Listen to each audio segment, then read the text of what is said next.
This is Optimal Finance Daily, episode 583, How to Save Cash in 7 Systems, Part 1, by Ramit Sethi of IWillTeachYouToBeRich.com.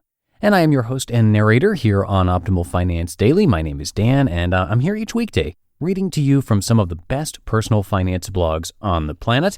And before we get into our content from Ramit today, I want to remind you that I am not the only one in this podcast network. We've got 4 other podcasts as well, where we cover personal development and productivity, health and fitness, business, relationships, and more. And all you have to do to get that great content is to search for Optimal Living Daily wherever you're hearing this show, and you can find all of our shows.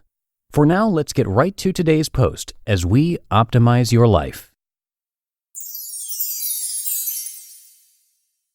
How to Save Cash in 7 Systems, Part 1, by Ramit Sethi of IWillTeachYouToBeRich.com. There are actually 7 systems you can use to start saving cash today. They are: 1. Set a savings goal. 2. Leverage sub-savings accounts. 3. Utilize the envelope method. 4. Only use cash. 5. Pay down your loans. 6. Negotiate your bills. 7. Earn more money. Using the systems I'm about to outline can save you hundreds of dollars a month, make you more conscious of your spending, and make you 1,000 times hotter to the opposite sex. Seriously, it worked for me. But first, the mental model I use to save money. How to save cash quickly. In classic IWT style, we're going to cut through the BS with these cash saving systems. That means no lectures on keeping a monthly budget or how you need to stop buying lunch and lattes every day. Instead, we're going to give you actionable systems that you can use that will get you results. Because typical advice on how to save cash is terrible. Financial weirdos tell you the same kind of tired advice while ignoring one thing. Money-saving advice that relies solely on willpower never works. That's because we have to make choices like giving up lattes and lunches every single day. And denying ourselves things that we love overexerts our limited willpower. I want you to be able to enjoy the things you love and not feel guilty while saving hundreds of dollars per year. Here are the systems to get started today. Cash saving tip number 1, set a savings goal. Setting a goal for how much you want to save will help keep you focused, increase your chances of accomplishing it, and help you earn money toward the big purchases in life. My favorite goal-setting tactic? SMART objectives. SMART stands for specific, measurable, attainable, relevant, and time-oriented. And a good goal will contain elements of all those things. They are the perfect alternative to all of the vague, aimless goals that we typically set, like, I want to buy a car one day, or I want to be rich. Check out these examples of how normal goals compare to SMART objectives. Bad goal: I want to retire rich. SMART objective: I will invest X% of my paycheck into a low-cost, diversified index fund until I'm 60 years old. Bad goal: I want a house. SMART objective: I will put X dollars into a sub-savings account each month until I have enough for a down payment on a house.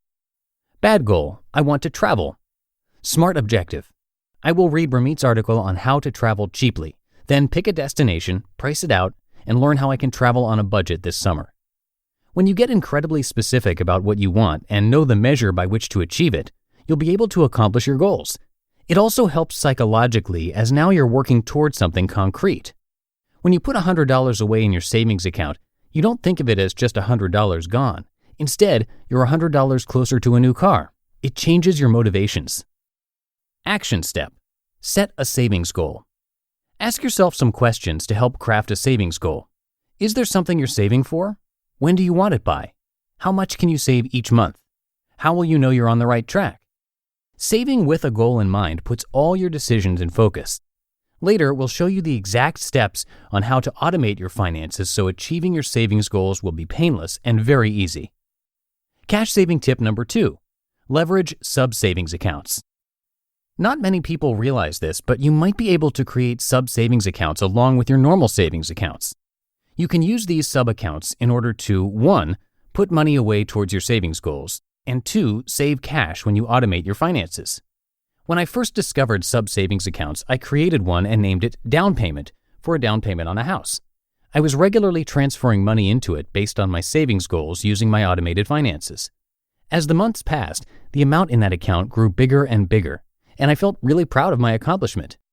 During this time, one of my friends was just blindly putting away money in an account he had mentally earmarked for vague goals. Though we might have had the same amount saved away, the difference between us psychologically was staggering. Where he felt despair about trying to save money, I was motivated. For me, I wasn't working towards $20,000 for a down payment. I was working on saving $333 a month over 5 years, a perfectly achievable goal, especially after I tracked my progress.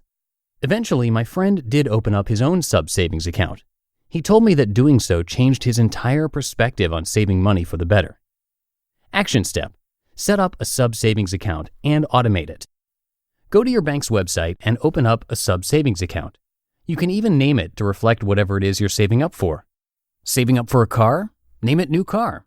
Saving up for your wedding? Name it wedding fund. Saving up for a solid gold yacht? Name it bad decisions. Once you do that, be sure to automate your finances so you're passively putting money into it each month. Automated finances are the ultimate cure to never knowing how much you have in your checking account and how much you can spend. When you receive your paycheck, your money is funneled to exactly where it needs to go, whether that be your utilities, rent, Roth IRA, 401k, or your savings account. Cash saving tip number 3. Hear that in tomorrow's episode. You just listened to part 1 of the post titled How to Save Cash in 7 Systems by Ramit Sethi of IWillTeachYouToBeRich.com. And this is a bit of a longer post, so I broke it into 2 parts, and I'm going to finish up the rest for you tomorrow. Before we go, if you haven't already done so, please check out our other podcasts. We actually narrate a lot more blogs to you to help you optimize your life.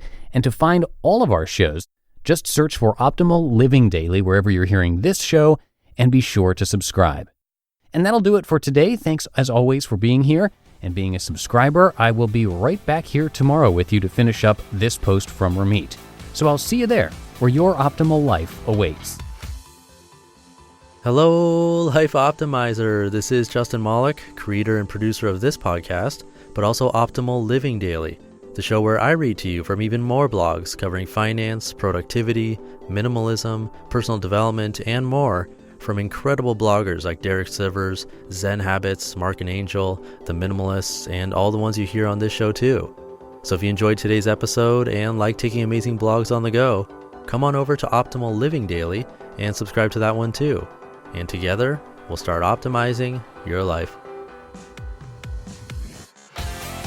You've been listening to Optimal Finance Daily. Be sure to hit the subscribe button to stay up to date on each new episode and head to oldpodcast.com. That's OLDpodcast.com for a free gift as well as more actionable tips and resources to help you maximize your potential.